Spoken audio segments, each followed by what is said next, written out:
오늘 하나님의 말씀은 피의 복음과 율법. 복음은 피의 복음이죠. 예수 그리스도의 피의 복음입니다. 오늘은 이 피의 복음과 율법의 관계에 대해서 우리가 말씀을 보겠는데요. 우리는 보통, 저도 그랬고요, 99%의 크리스천들은 피의 복음과, 즉 복음과 율법은 서로 상반한다. 율법은 정죄하는 것이고 심판하는 것이니까 복음과는 틀리다. 복음은 살리는 것이고 생명을 주는 거니까 복음과 율법은 다르다, 그렇게 생각합니다. 그래서 이 복음과 율법이 다르다고 생각했을 때 율법을 폐하는 그런 일이 일어납니다. 이게 참으로 심각한 거예요. 예수님께서 오신 것은 율법을 폐하려고 온 것이 아닌데, 이 복음은 율법을 완성하는 것인데, 성취하는 것인데, 이 복음과 율법에 대한 관계에 대한 오해가 생길 때 율법을 폐하는 일이 생깁니다. 자, 유대인들은 복음을 폐해요. 유대인들은 율법으로 살잖아요. 그러니까 복음을 폐해요. 또 기독교인들은 복음으로 사니까 율법을 폐합니다.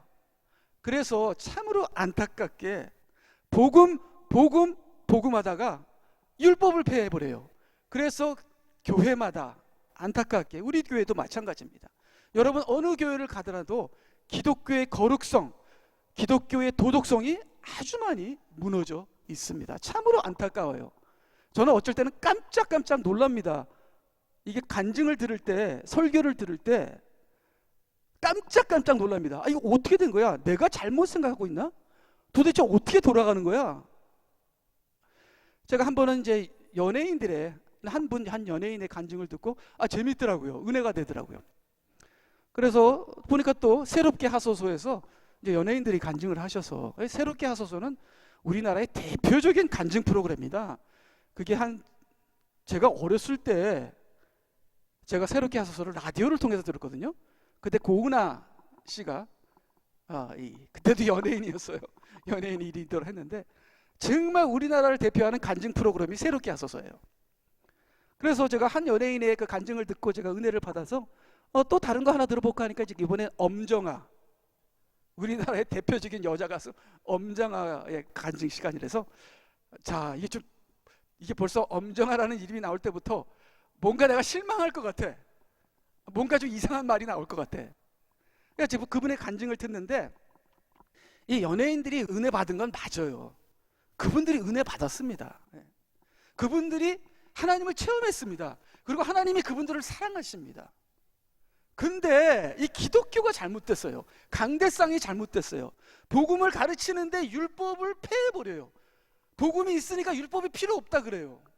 그렇게 가르치는 바람에 그냥 모든 교인들이 도덕성이 없어요. 어떤 얘기를 하냐면은 자기가 이제 새 앨범을 냈대요. 근데 앨범을 내면서 그 앨범에 대한 사진이 번쩍 떠올립니다. 양 귀신같이 얼굴을 칠하고 옷은 그냥 막 야하게 입고 그게 살짝 지나갑니다. 앨범을 냈대요. 그러면서 전부 다 난립니다. 하나님이 함께 하셨어. 하나님이 축복하셨어. 제가 그 얘기를 들으면서 내가 지금까지 잘못 살았나? 내가 잘못 믿은 건가?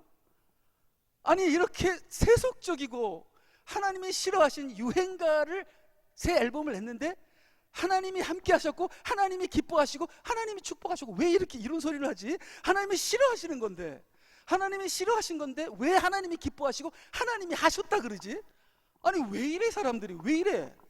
그것도 새롭게 하소서, 대표적인 우리나라의 최고의 방송국과 그 방송국에서 최고의 프로그램이고 우리나라를 대표하는 그러한 간증 시간에 도대체 우리나라 기독교가 어떻게 된 거야? 근데 그 사회를 맡은 분도 유행가 작곡가입니다. 그리고 거기 나온 사람은 유행가를 부르는 사람이고, 그래서 제가 이게 정말 막 나가는구나. 저는 화가 치밀어 오르더라고요. 그래서 참 제가 그러잖아요. 연예인들 제발 간증 가지 마세요. 특별히 가수들은 아무 간증도 하지 마.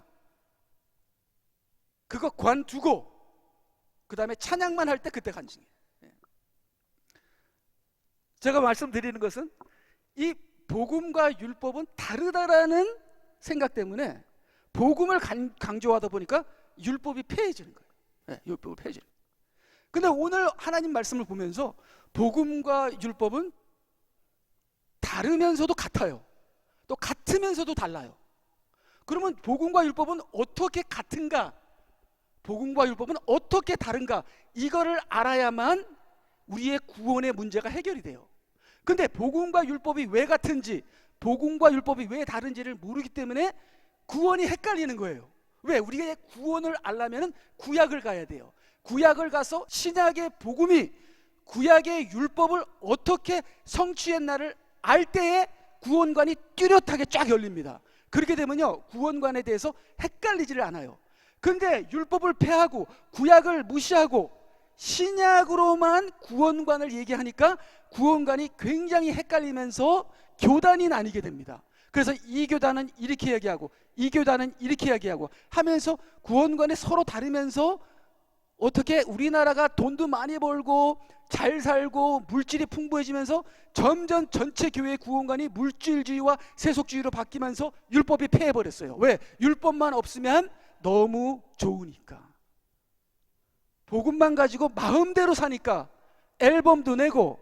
그래서 저는 이렇게 생각했습니다.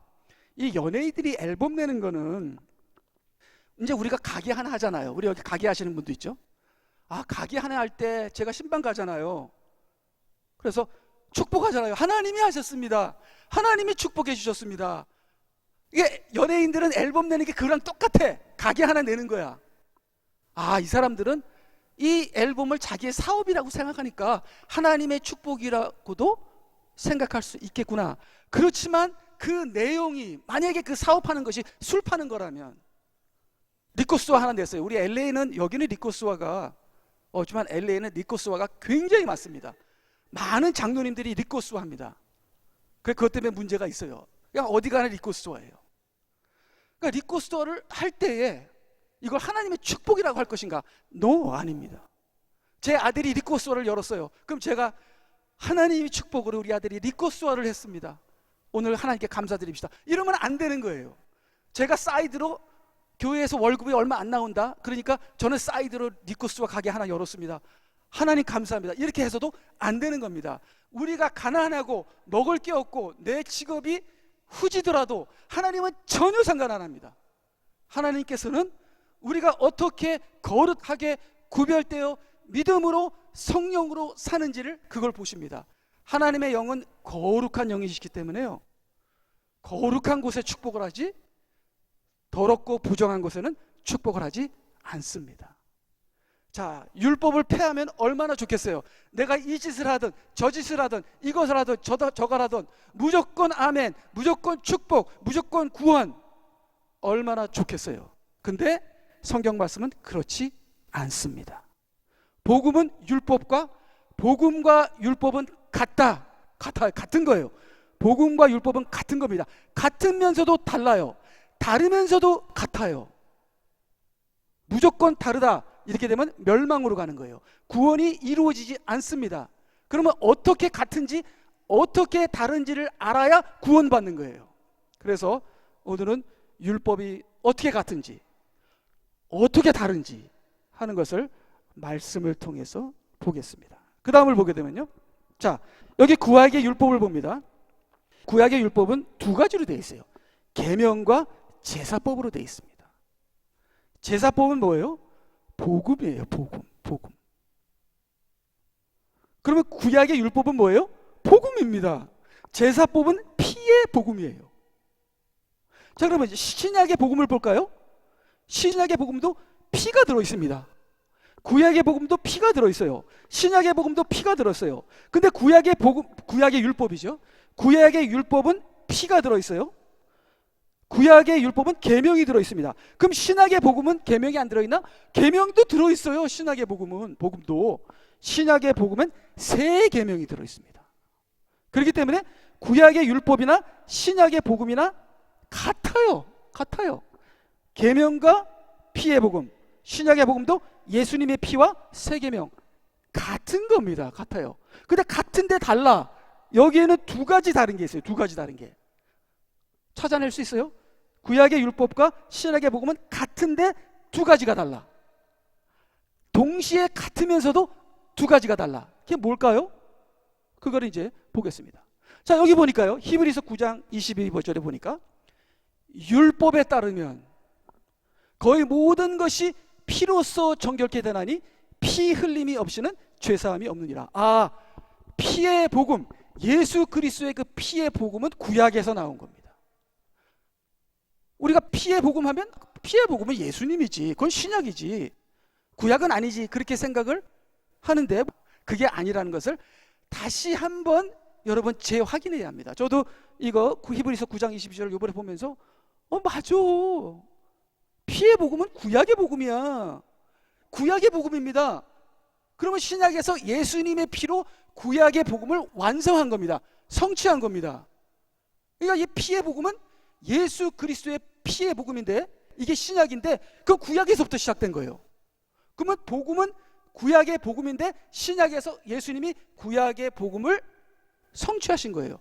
구약이 없이는 예수 그리스도의 피의 복음이 없다는 거예요. 우리들의 복음은 구약을 통해서 알아야 되고 우리들의 구원은 구약을 통해서 알아야 되는 거예요. 그래서 구약 성경을 아주 많이 읽으셔야 합니다. 레위기 17장 11절로 가볼게요. 그러면 이거는 신약이고, 신약이 피의 복음은 구약이래, 히브리서가, 바울 사도가. 그 구약을 한번 가보죠. 레위기 17장 11절. 이는 육체의 생명이 피에 있으며 내가 그것을 너희에게 주어 제단 위에서 너희의 혼들을 속죄케 하였나니 이는 혼을 속죄케 하는 것이 피이기 때문이라. 피가 있어야만 구원을 받는데, 그래서 하나님이 피를 주었대. 주었대. 이게 피의 복음이에요. 자, 근데 구약에는 누구의 피를 줬어요? 어린 양의 피를 줬어요. 신약에는 누구의 피를 줬어요? 예수 그리스도의 피를 줬어요. 그러면 그게 같은 피예요, 다른 피예요? 같은 피잖아요. 어린 양 예수 그리스도, 어린 양 찬양하리. 어린 양이 누구예요? 예수 그리스도잖아요. 그러면 구약에서도 예수의 피, 신약에서도 예수의 피. 그러면 이 피의 복음은 구약에 있는 거예요.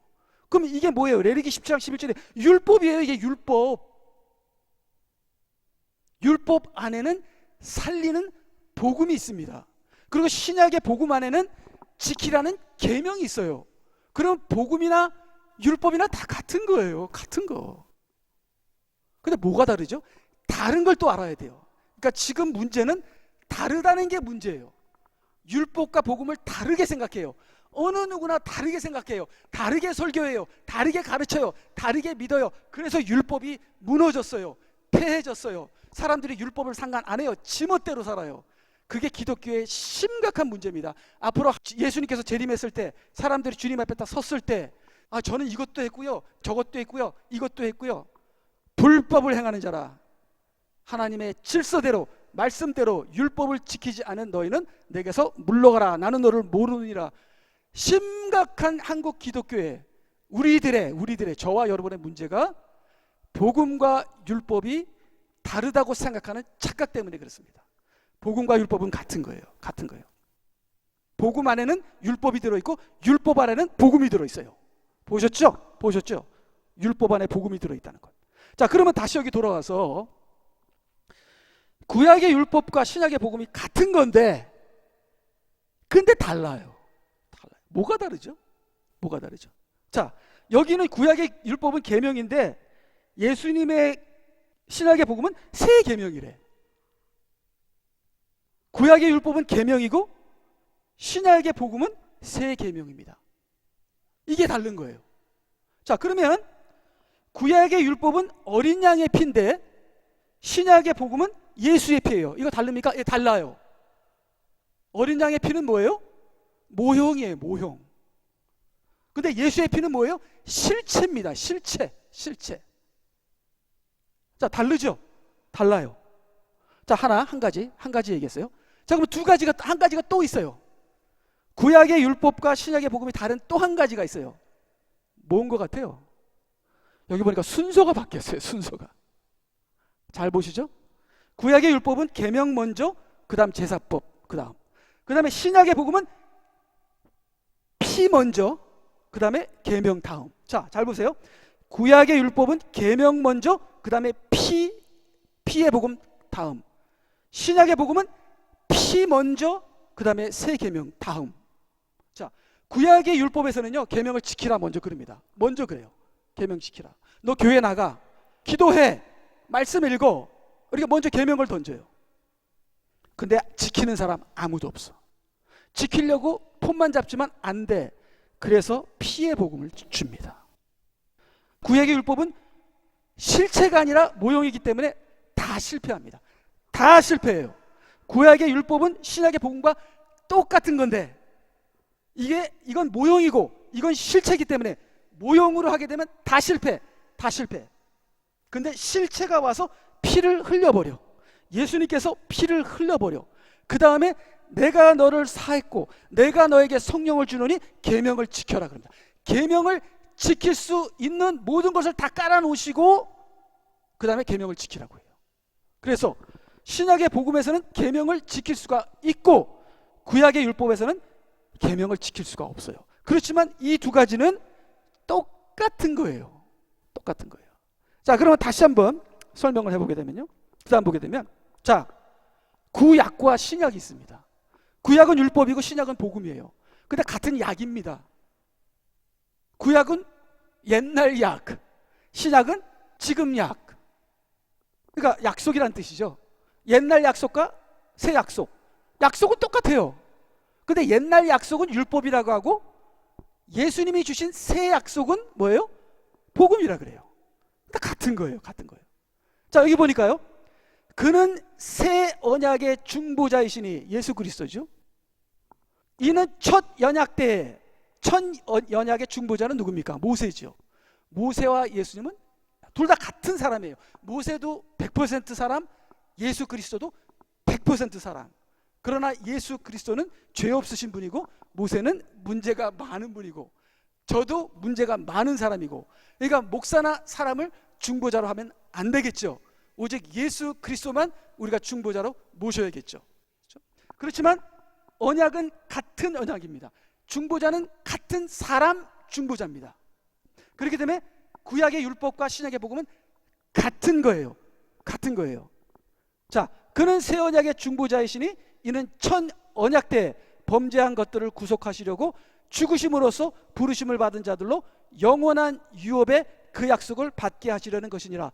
그것은 현재를 위한 모형이었으니. 아, 구약의 율법은 신약의 복음과 같은 거지만 왜 복음이라고 안 했냐면 구약의 율법은 모형이기 때문에 그래요. 모형. 그에 따라 예물과 희생제를 드려도 어린 양, 예물과 희생제는 어린 양이죠.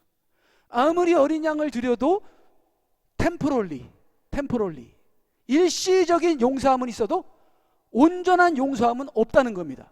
그래서 예물과 희생제를 드려도 양심에 관해서는 섬긴 자를 온전케 할 수 없었도다.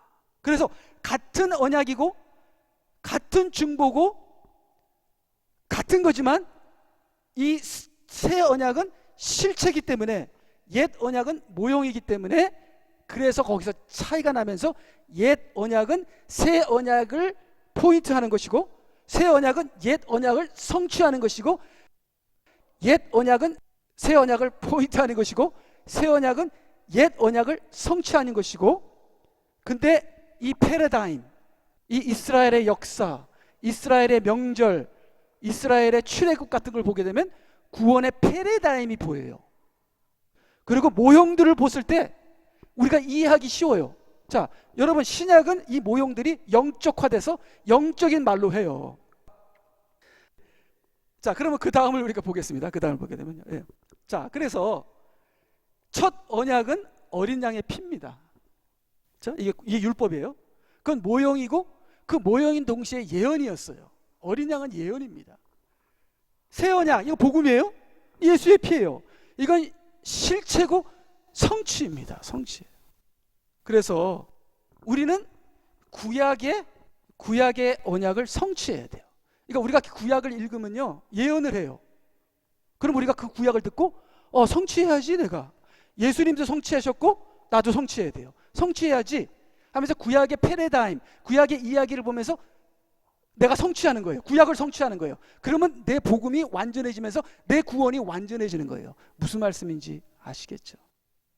애굽을 떠나라, 홍해를 건너라, 광야를 거쳐라, 요단강을 건너라, 그 다음에 가나안 땅에서 영적 전쟁하라, 그 다음에 영원한 메시아의 왕국으로 돌아가라. 이게 패러다임이에요. 이게 그림이에요. 그림이 쫙 그려져 있어요. 그걸 예수님이 성취하시는 거예요. 그리고 나도 예수님이 따라 성취하는 거예요. 지금 나는 어디에 와 있지? 어디 와 있겠냐? 우린 광야에 와 있지. 요단강 건넌 사람, 요단강을 건너는 건 온전한 거듭남이에요. 우리 중에 있나요? 요단강을 건너면 7나라와 영적 싸움을 하게 됩니다. 7나라와 영적 싸움을 하게 되면 영원한 메시아의 왕국으로 돌아가는 거예요. 그러면 그 그림을 보면서 내가 구약을 성취하는 거구나. 우리의 복음은 구약과 다른 게 아니라 구약에서 이루지 못한 것을 완전한 예수 그리스도로 말미암아 구약을 성취하는 거예요. 그래서 내가 구약을 성취하면 내 복음이 완전해져서 내가 구원을 이루는 거예요. 구약을 무시하는, 율법을 무시하는 이 교회들, 이 목사들, 이 강단들은 정말 화가 있게 됩니다. 화 있을진저. 저도 마찬가지. 자, 그래서 이 새 언약이 예수의 피로 말미암아 실체이기 때문에 성취가 됐어요. 그래서 완전한 죄 사함을 받았습니다. 자, 어린 양은 뭐를 위한 거예요? 어린 양이 왜 있는 거죠? 죄 사함을 위한 겁니다. 죄 사함. 하나님의 백성의 죄 사함. 그러면 예수 그리스도는 뭘 위한 거예요? 죄인들의 죄 사함을 위해서 있는 겁니다. 아시겠죠? 죄 사함. 피는 뭐예요? 피가 죄를 속죄케 하나니 피가 없으면 죄를 살 수 없느니라. 레위기서에 나왔죠? 그게 피의 펑션이에요. 피의 효과입니다. 피는 뭐예요? 죄를 사하는 거예요. 그러니까 예수의 피가 완전하게 우리를 죄사함했어요. 자, 그러면서 세 가지가 열립니다. 세 가지가 열려요. 구약에 열리지 않은 게 세 가지가 열립니다. 왜 열렸죠? 구약은 모형이었으니까 열릴 수가 없어요. 근데 신약은 실체니까, 성취했으니까 세 가지가 열립니다. 뭐가 열려요? 부활이 열립니다. 부활. 여러분 구약 읽어보세요. 부활에서 나오나? 구약 읽어보세요. 부활에 대해서 나오나? 욥이 한마디 하죠. 부활에 대해서. 그 다음에 구약에서는요, 다 죽으면 아이고 내가 땅 밑으로 내려가는데 하면서 나는 죽으면 찬양도 못하고 이 그레이브에서, 이 시월에서, 여기 이 땅 밑에서 내가 어떻게 찬양을 합니까? 그 나사로는 그냥 누워서 그냥 자고. 부활에 대한 이야기가 구약엔 없습니다. 왜요? 실체가 안 왔기 때문에, 성취가 안 됐기 때문에. 근데 예수 그리스도께서 완전히 실체로 성취하시니까 세 가지가 열립니다. 첫째는 부활이 열리고요, 그 다음에 거듭남이 열립니다. 세 번째는 유업, 하나님의 나라가 열려요. 그래서 우리가 이제는 예수 그리스도의 피로 완전히 죄사함을 받은 다음에 세 가지가 열리는데, 이 열린 세 가지를 우리가 얻어야 돼요. 내가 얻어야 돼요. 십자가는 예수님이 다 했지만, 홍해를 걷는 건 모세가 다 했지만, 광야에서는 내가 믿어야 돼요. 요단강은 내가 발을 디뎌야 요단강이 열리는 거예요. 성령은 말씀을 듣고, 그러니까 이 제사장들이 말씀을 지게에 메고 요단강가에 와서 발을 디뎠더니 요단강이 열려버려요. 물이 갈라져 버려요. 내가 해야 되는 거예요. 열린 건데 내가 해야 돼요. 우리가 말씀이 나를 깨끗게 하고 나를 부활시키는 거예요. 성령이 나를 거듭나게 하는 겁니다. 우리의 소망이, 재림의 신앙이 우리를 유업을 갖게 하는 겁니다. 그래서 이 세 가지가 열림과 동시에 이 세 가지를 내가 얻어야 되는 거예요. 그래야지 구원이 이루어지는 겁니다. 내가 유업을 얻을 때 나의 구원은 완성된 겁니다. 많은 사람들이 예수의 피에서 구원이 완성됐대요. 정말 성경을 모르는 사람들이에요. 구약을 한 번이라도 읽어봤는지 모르겠어요. 구약과 신약은 같은 거예요. 구약은 시청각 교육이고 신약은 실체입니다. 그래서 구약의 모든 것이 예언이고 그림이고, 신약은 그 그림과 예언을 실질적으로 성취한 거예요. 그렇기 때문에 우리의 신앙의 여정을 구약을 통해서 볼 수 있어요. 이집트를 나왔다고 구원이 완성됐다고요? 천만의 말씀. 광야에서 얼마나 많은 사람이 죽었는데요. 불신앙으로. 자, 그래서요. 그다음 보니까 자, 율법에는 네 가지 요구가 있습니다. 제가 율법을 보면서 율법에는 네 가지 요구가 있어요. 한 가지도 구약에서는 성공을 못했습니다. 왜요? 모형이니까. 자, 피의 요구가 있습니다. 피의 요구. 어린 양이 얼마나 죽어나갔는지 몰라요. 지금 제3성전이 지금 지어지고 있잖아요. 이제 조금 있으면 이건 뭐 시간만 기다리고 있습니다. 이제 제3성전도 지어지고 엄청난 짐승들이, 어린 양들, 소, 양이 지금 다 준비가 됐습니다. 이제 구약이 다시 돌아와요. 그게 7년 대환란 때 일어나는 거예요. 구약에서는 피의 요구가 있었습니다. 엄청난 어린 양이 죽었지만 아무리 어린 양을 죽어도, 아무리 피를 흘려도 그 요구가 만족이 안 돼요. 성취가 안 됩니다. 계속 죽여야 돼. 계속 죽여. 그 다음에 구약에서는 구별의 요구가 있어요. 구별. 그 다음 구약에서는 행함의 요구가 있어요. 자, 율법이 우리에게 행함의 요구를 합니다. 그 행함의 요구 여러분 성취하셨습니까? 아니, 내 마음 나도 몰라. 내 마음은 일로 가고 싶은데 내 육신이 나를 일로 끌고 가. 오라 나는 공고한 사람이로다. 바울 사도가 그랬죠. 그럼 바울 사도도 뭐예요? 행함의 요구를 이루지 못한 거예요. 로마서 7장에서 바울 사도가 율법의 행함의 요구가 안 되니까 괴로워하면서 마음은 원이로되 육신이 안 되니까 나는 공고한 사람이로다 한 것이 행함의 요구, 율법의 행함의 요구가 안 되는 거예요. 그 다음에 왕국의 요구가 있습니다. 왕국의 요구. 자, 그러면 피의 요구는 십자가에서 해결돼 버렸어요. 그냥 예수님께서 오셔서 십자가, 부활, 오순절, 성령 세례, 재림으로 그냥 다 단칼에 해결해 버립니다. 그러면 내가 십자가를 믿으면 제사함이 해결되는 거예요. 내가 말씀을 믿으면 부활이 해결되는 거예요. 내가 성령을 받으면 거듭남이 해결되는 겁니다. 내가 재림을 기다리면 왕국의 요구가 해결되는 거예요. 그래서 지금 몇 가지 예수님께서 했죠. 아직도 예수님 다 안 했어요. 구약의 요구를 예수님도 아직도 다 안 했어요. 재림을 하셔야 구약의 요구가 다 이루어지는 겁니다. 그럼 우리는 어디까지 했어요? 그럼 우리는 예수님을 따라서 십자가 해결됐습니다. 여러분 죄사함 받았어요. 여러분도 다 죄사함 받았어요. 여기부터 문제네. 말씀을 알아야만 여러분이 정결하고 깨끗하게 씻습니다. 나의 제자들은 내 말로 너희들은 이미 깨끗하여 졌느니라. 말씀을 믿어야 구별이 되는 겁니다. 구별이 돼요. 내 생각과 구별되고 세상의 가치관과 구별되고 말씀이 있어야 구별이 되는 겁니다. 구별이 되면 내가 부활하는 거예요. 근데 능력이 안 돼. 말씀을 깨달았는데 몸이 안 따라가. 그러면 성령 세례를 받으면은 그 영이 몸을 죽여버립니다. 그러니까 여러분 지금 두 번째 문제가 있고 세 번째를 한 사람이 있으려나 모르겠어요. 그 다음 네 번째는 아무도 안 돼 있어요. 예수님 재림도 안 했는데 뭐 아무도 네 번째를 이룬 사람이 없습니다. 자, 그러면 복음이 뭐예요? 복음이 이 네 가지를 그 요구를 성취하는 게 복음이에요. 요 한 가지그만이 아니에요. 나 예수님의 피 믿어. 그런 걸로 난 구원받았어. 그게 복음이 아니에요. 그리고 율법은 소용없어. 예수님 피로 용서 안 받고 구원받았으니까 내가 죄를 짓거나 말거나 뭐 앨범을 내고 뭐 내 리코스도 하고 뭐 별짓 다 해보자. 그래도 난 천당 가. 이거는 복음이 아니라 이거는 마귀 복음이에요. 이거 지옥 가는 거예요.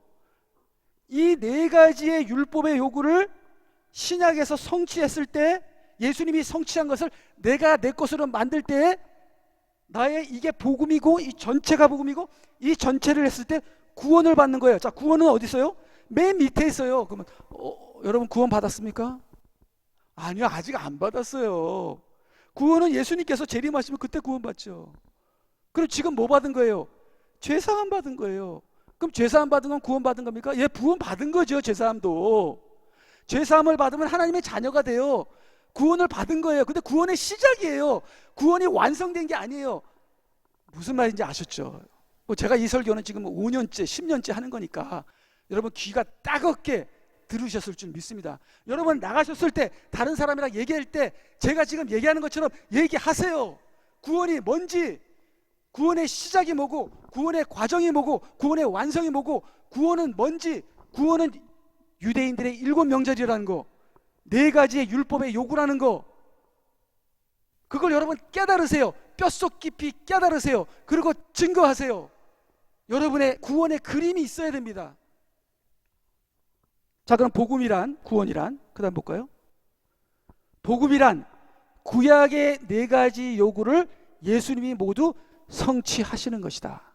성취하신 것이 아니에요. 성취하시는 것이다. 왜? 아직 마지막은 성취 안 하셨으니까. 성취하신 것 3개, 성취하실 것 마지막 1개. 그럼 구원이 뭐예요? 구원이란 구약의 4가지 요구를 우리가 믿음으로, 순종함으로 끝까지 성취하여 얻는 것이다. 자, 그러면 뒤를 돌아오게 되면, 자, 이 십자가는 예수님이 하신 거고, 말씀, 성령, 세례, 그 다음 재림, 소망, 이건 내가 하는 거예요. 내가. 소망도 내가 가져야 되는 거고, 성령 세례도 내가 기도해야 돼요. 기도하면 할수록 성령 세례가 임합니다. 기도하는 만큼 성령 역사하십니다. 말씀 내가 읽어야 돼요. 내가 하는 거예요. 그래서 어떤 사람들은 자꾸만 저 설교를 행위구원이라 그래요. 정말 너무 답답해요. 저는 행위구원을 얘기하는 게 아니에요. 말씀, 성령, 재림도 하나님이 하셔야 돼요. 내가 성경을 읽는다고요? 천만의 말씀. 저는 테레비를 봐요. 제가 기도한다고요? 천만의 말씀. 저는 드라마를 봐요.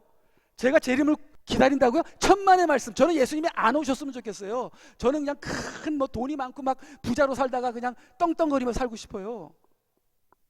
근데 성령님이, 하나님이 저의 양심을 치시고 나를 연단 주시고, 너 그렇게 하면 죽는다, 기도해라, 강권하시고 은혜 주시고 도와주셔서 우리가 말씀을 읽고 우리가 성령을 간구하고 우리가 재림을 기다리는 거예요. 하나님의 은혜입니다.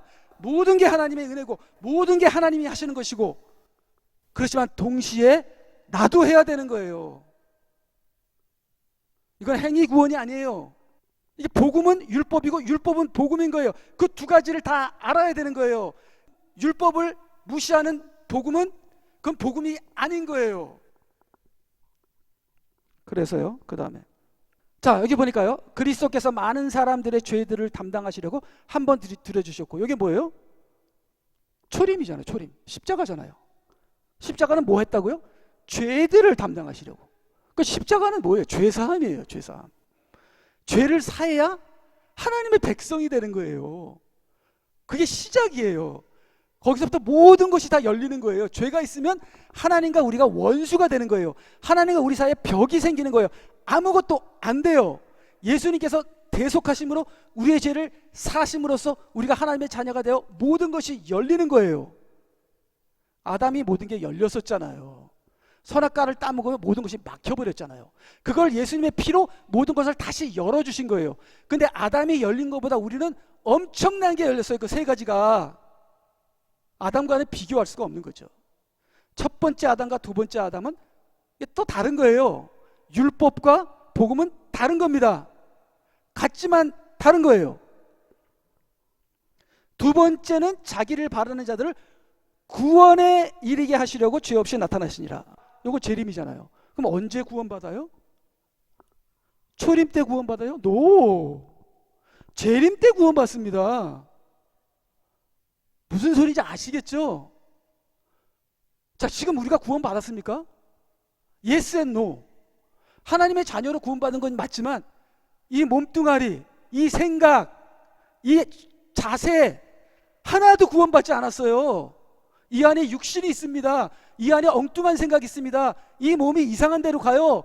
구원 안 받았어요. 그리고 내가 있는 곳은 뭐예요? 세상입니다. 구원 안 받았습니다. 완전한 구원이 재림 때 이루어진다는 거예요. 자, 그럼 우리가 구원 받았습니까? 안 받았어요. 재림 때 받을 거예요. 그러면 죄사함은 뭐예요? 우리가 예수님 믿은 건 뭐예요? 그거 구원 받은 거예요. 죄사함으로 하나님의 백성이 되는 구원의 시작을 받은 겁니다. 무슨 소리인지 알겠죠? 여기서 헷갈리지 마세요. 난 구원 받았으니까 자기 멋대로 살겠다고 하는 크리스천들이 99%예요. 정신이 나갔어요. 막 나갑니다. 지옥 가려고 막 나가요. 지금 교회들이. 자, 여기 로마서 5장 9절 볼까요? 그의 피로 의롭게 되었으니, 이건 뭐예요? 십자가예요. 십자가죠? 그를 피로 의롭게 되었으니 더욱더 우리가 그를 통하여 진노로부터 구원을 받게 되리라. 미래 We shall be saved. We will be saved. 진노는 뭐예요? 마지막 때 심판을 얘기하는 겁니다. 그러면 구원은 뭐예요? 마지막 때 구원받는 겁니다. 그러니까 우리가 이 마지막 때 구원을 향해서 지금 우리가 목숨을 걸고 우리가 믿음 생활을 성공해야 돼요. 영적 싸움을 싸워야 돼요. 기도해야 돼요. 말씀을 깨우쳐야 돼요. 이렇게 아무렇게나 살면서 그냥 뭐 날라리 하면서 그냥 니나노 하면서 살다가 다 망해요. 그래서 노아 홍수 때도 다 망했고요. 이스라엘 백성 광야에서 다 죽었습니다. 나중에 여러분들 몰랐어요. 그런 말 못하실 겁니다. 이제는. 자, 마태복음 24장 13절. 그러나 끝까지 견디는 자는 구원을 받으리라. 끝까지, 주님이 재림 때까지. 그러니까 우리가 구원이 완성된 게 아닙니다. 그래서 두렵고 떨림으로 너의 구원을 이루라 말씀하십니다. 그 다음에, 자, 그래서 다시 또 이집트가 있죠. 이집트는 지금 신약에서는 세상입니다. 신부는 죄인입니다. 구원은 없습니다. 표현은 구원받지 않았다, 구원 안 받았답니다. 자, 그러면 이집트에 어린 양이 나타났어요. 할렐루야. 말씀이 임했습니다. 어린 양을 죽여 14일 날은 피를 그다음 문지방에 발라. 구원이 시작돼서 구원. 이게 뭐냐면 이게 고센 땅이에요. 이게 고센 땅이 교회입니다. 교회에서 보혈이 나왔어요. 보혈이. 그게 십자가입니다. 그러니까 죄 사함을 받아서 하나님의 자녀가 됐어요. 구원은 시작됐습니다. 그래서 구원의 시작을 구원 받았다 그럽니다. 그래서 성경에 바울 사도나 구원 받았다 했다는 것은 어린 양의 피로, 예수 그리스도의 피로 구약의 어린 양이 성취가 되어 구원이 하나님의 자녀가 되었다, 죄 사함을 받았다, 그 말이잖아요. 자, 그 다음부터는 광야로 들어갑니다. 광야에서는 말씀에 순종하느냐 안 하느냐예요. 말씀에 순종하게 되면 부활하게 됩니다. 부활하게 돼요. 그래서 말씀에 순종했습니까? 안 했죠.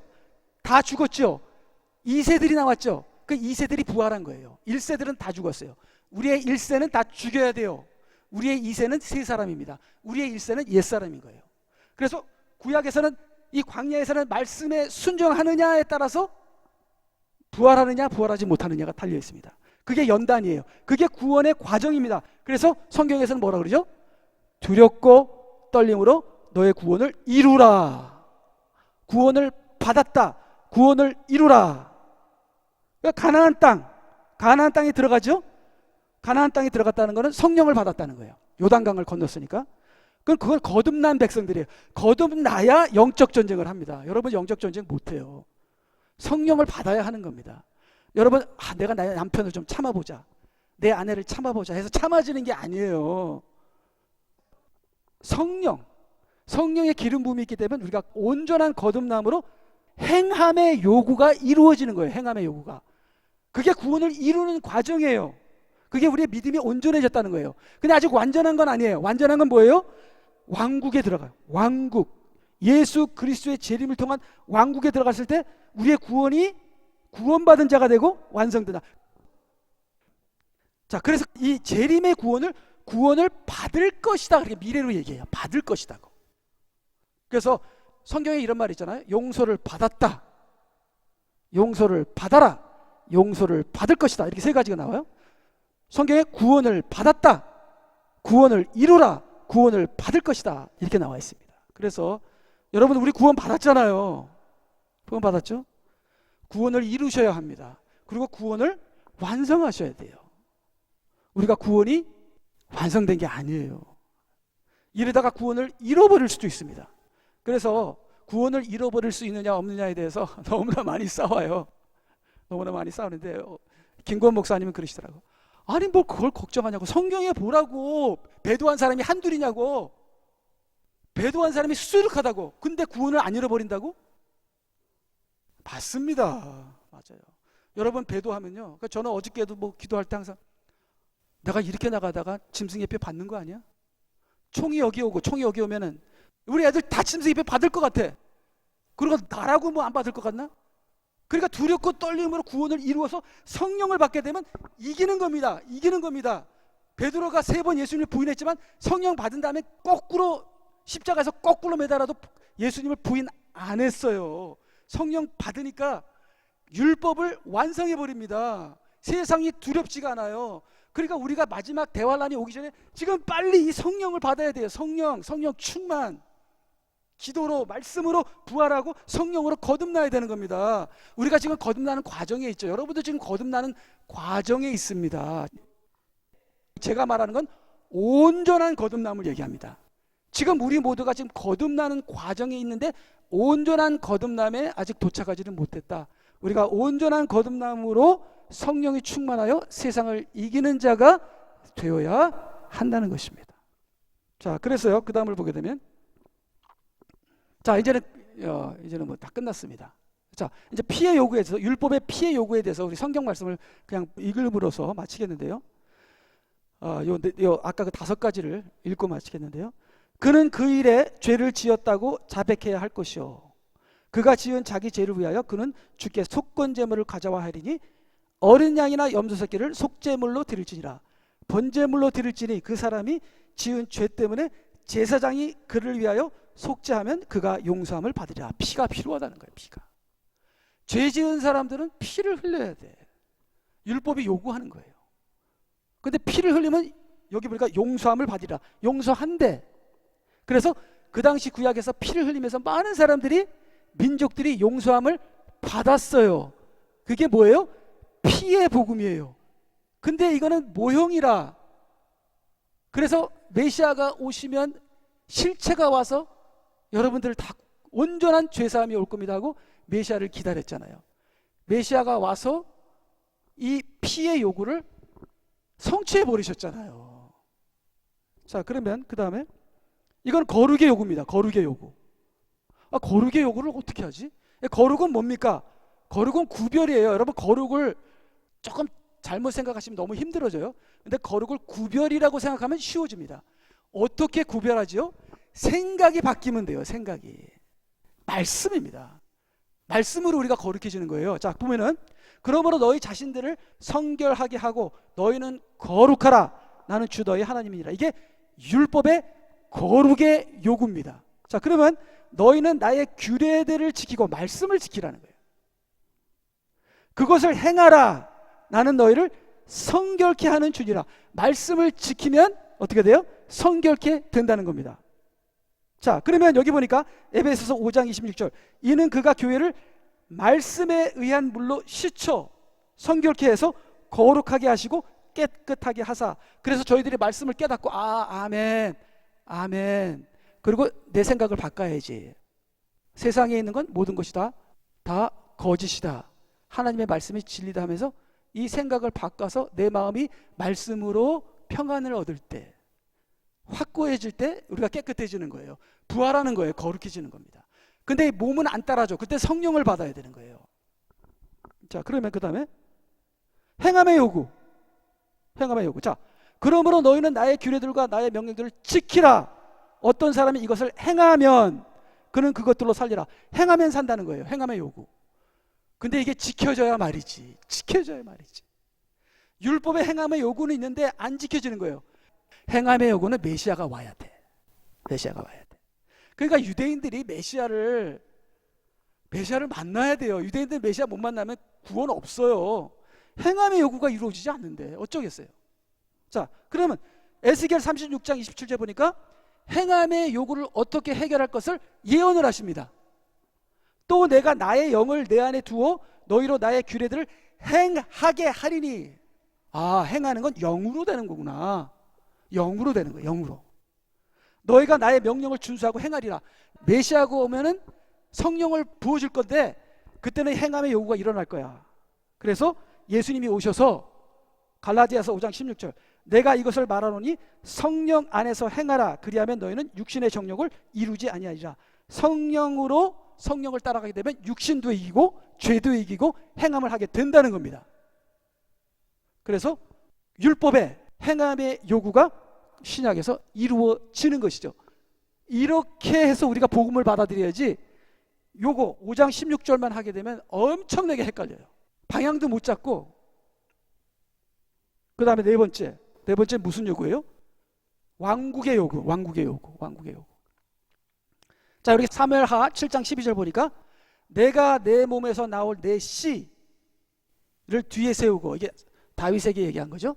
다윗 보고 다윗에서 나오는 씨가 왕국을 이루게 될 거래. 다윗은 누구라고 생각했죠? 솔로몬이라고 생각했죠. 솔로몬. 자, 그럼 솔로몬이 하나님의 나라를 세웠습니까? 노. 솔로몬은 적그리스도의 나라를 세웠습니다. 그래서 솔로몬의 1년에 들어오는 금이 666탈란트예요. 그리고 솔로몬 성전을 세울 때 어디 두로에 있는 기술자를 세워서 했는데, 그 두로에 있는 기술자가 솔로몬 성전을 세우면서부터 프리메이슨이 시작된 거예요. 그때부터 적그리스도의 역사가 시작된 겁니다. 물론 적그리스도는 그 전부터 있었지만. 그러니까 솔로몬은 실패한 사람이에요. 자, 그러면 여기서 내 몸에서 나올 내 씨는 예수 그리스도를 얘기하는 거예요. 그분이 왕국을 세울 것이다. 언제 왕국을 세워요? 재림 때. 왕국의 요구가 예수 그리스도의 재림으로 이루어지는 거예요. 그러면 내가 내 몸에서 나올 내 씨를 내 뒤에 세우고 그 왕국을 견고하게 하리라. 그가 내 이름을 위하여 한 집을 세울 것이요 내가 그의 왕국의 보좌를 영원히 견고하게 하리라. 천년왕국을 얘기하는 거죠. 자, 근데 이게 참 이게 이상해요. 여기서 나는 그의 아버지가 되고 그는 나의 아들이 되리니 만일 그가 죄악을 범하면 내가 사람의 막대기로 그를 징책하고 사람의 지식의 채찍으로 그를 징책하리라. 그럼 이거는 솔로몬에 대한 거네? 아니에요. 만일 그가 죄악을 범하면, 예수님은 죄악을 범하지 않았지만 우리가 죄악을 범했어요. 그래서 예수님이 우리 대신 막대기로 징책을 당하고 사람의 채찍으로 징계를 당했습니다. 이 예언입니다. 우리를 대신해서, 우리도 하나님의 아들들이잖아요. 우리가 죄를 짓는 것을 대신해서 예수 그리스도 아들이, 독생자가 우리를 대신해서 징계를 받을, 저주를 받아서 어린 양이로 제물로 바쳐진다는 걸 여기서 예언으로 말씀을 드리는 것입니다. 솔로몬에 대한 것이 아니라 예수 그리스도. 그래서 예수 그리스도가 만일 그가 죄악을 범하느니라, 만일 모든 백성들이, 세상 사람들의 죄인들이 죄악을 담당하신다는 예수 그리스도의 십자가의 고난이 여기에 예언이 된 것이다. 저는 그렇게 생각해요. 그렇게 마음에 와닿았습니다. 자, 이렇게 우리가 우리의 복음을 구약의 율법을 통해서 완성하시는 저와 여러분이 되시기를 주님의 이름으로 축원합니다. 아멘. 다 같이 기도하시겠습니다.